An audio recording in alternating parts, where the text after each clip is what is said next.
एक दूर दराज इलाके में एक गरीब सी बुढ़िया रहती थी। एक दिन वह सीधा शहर के सुल्तान सुलेमान खान के दरबार जा पहुंची। न कोई जानता था कि ये बुढ़िया वाकई आम औरत है या कोई जादू जानने वाली। बुढ़िया ने सुल्तान के सामने आकर कहा, ए मेरे मौला, मैं एक बेसहारा औरत हूं। रोजी कमाने के लिए रेत देखती हूं और सितारों का हाल बताती हूं, मगर लोग मुझे जादूगरनी और झूठी कहकर मारते पीटते हैं। हालांकि मैं इन सब बातों से पाक हूं। आज मैं तेरी पनाह में आई हूं, शायद तू मेरी फरियाद सुन ले। सुल्तान सुलेमान खान को यह सुनकर रहम आया और फौरन मुनादी को हुक्म दिया कि बाजारों में ऐलान करे, जो कोई इस बुढ़िया को सताएगा उसे सख्त सजा दी जाएगी। कुछ दिनों बाद वही बुढ़िया फिर दरबार आई और दरबान से कहा कि सुल्तान से मिलना चाहती है। जब वो अंदर पहुंची तो सुल्तान ने पूछा, अब क्या हाजत है? बुढ़िया ने कहा, ए मेरे सुल्तान, मैं तेरे एहसान के बदले एक तोहफा लाई हूं। सुल्तान मुस्कुरा कर बोला, क्या बादशाहों को भी हदियों की जरूरत होती है? मगर बुढ़िया बाजद रही और कहा, यह तोहफा तुझे दुनिया के अक्लमंद तरीन बादशाहों में बना देगा। यह सुनकर सुल्तान चौंक गया। बुढ़िया ने खजूर की छाल की बनी टोकरी आगे रखी जिसमें एक बहुत बड़ी मछली थी। उसने कहा, इसे अपने हाथ से पका कर खाना, किसी और को न देना, वरना जो इल्म और हिकमत इससे मिलेगी वो दूसरों में भी बट जाएगी। सुल्तान ने उसकी बात को मजाक समझा मगर वादा कर लिया। बुढ़िया जाते वक्त फिर याद दिला गई, वसीयत न भूलना वरना नुकसान उठाओगे।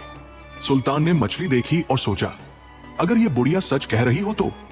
फिर उसने अपने खास खादिम गुलाम दीन को बुलाया और कहा, इसे पका मगर खबरदार, अगर इसमें से कुछ खाया तो तेरा सर कलम कर दूंगा। गुलाम दीन हैरान हुआ, सोचा ये मछली पकवाने के लिए शाही बावर्ची क्यों नहीं दी गई, मगर हुक्म था इसलिए चुपचाप काम करने लगा।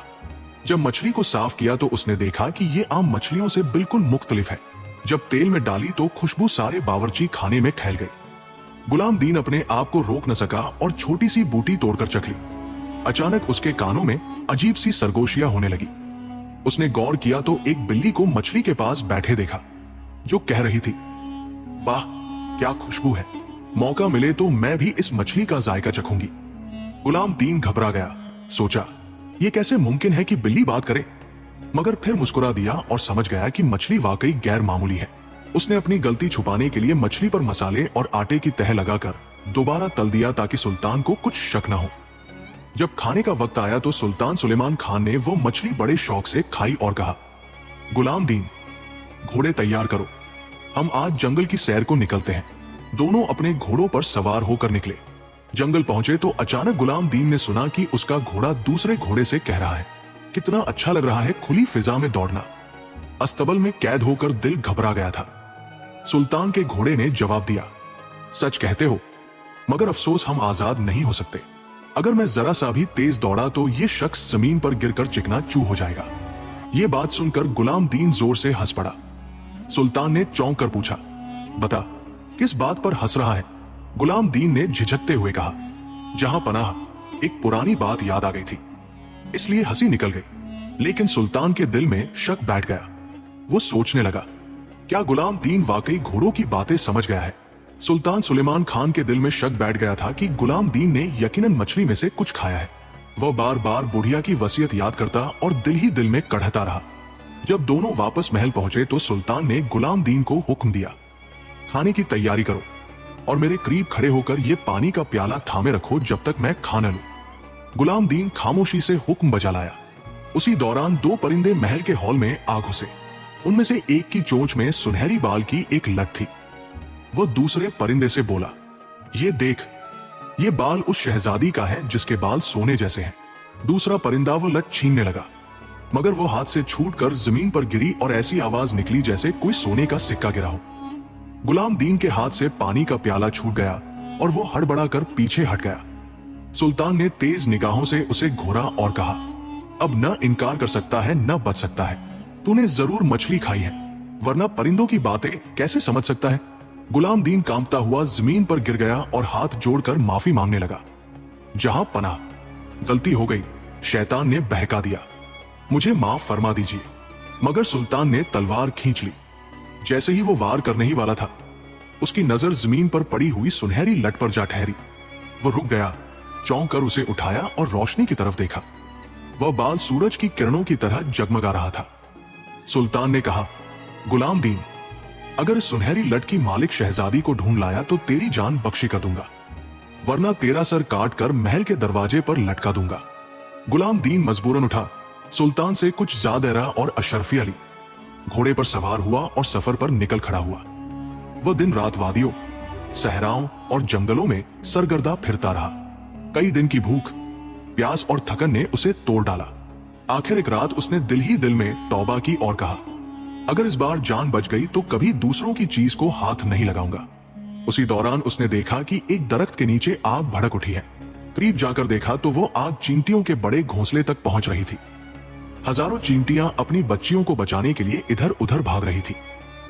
गुलाम दीन फौरन घोड़े से उतरा, टहनियां हटाई और मिट्टी डालकर आग बुझा दी। चींटियां खुशी से शोर मचाने लगी। कुछ लम्हों बाद चींटियों की मलिका उसके करीब आई और निहायत बारीक आवाज में बोली, ए इंसान, तेरा ये एहसान कभी रायगा नहीं जाएगा। याद रखना, वक्त पड़ने पर हम तेरी मदद को आएंगे। गुलाम दीन हैरतज़दा रह गया कि ये कैसा अनोखा मंजर है। फिर वह चलता चलता समंदर के किनारे जा पहुंचा। वहां 3 मछुआरे बैठे थे। उन्होंने पूछा, ओ अजनबी, यहां क्या कर रहा है? गुलाम दीन ने जवाब दिया, मैं उस शहजादी को ढूंढ रहा हूं जिसके बाल सोने जैसे हैं। क्या तुमने कभी उसके बारे में सुना है? वो मछुआरे एक दूसरे को देखकर मुस्कुराए और कहा, हाँ, हम तुझे उसका पता बताते हैं। हमारी कश्ती पर आ बैठ, हम तुझे उस तक पहुंचा देंगे।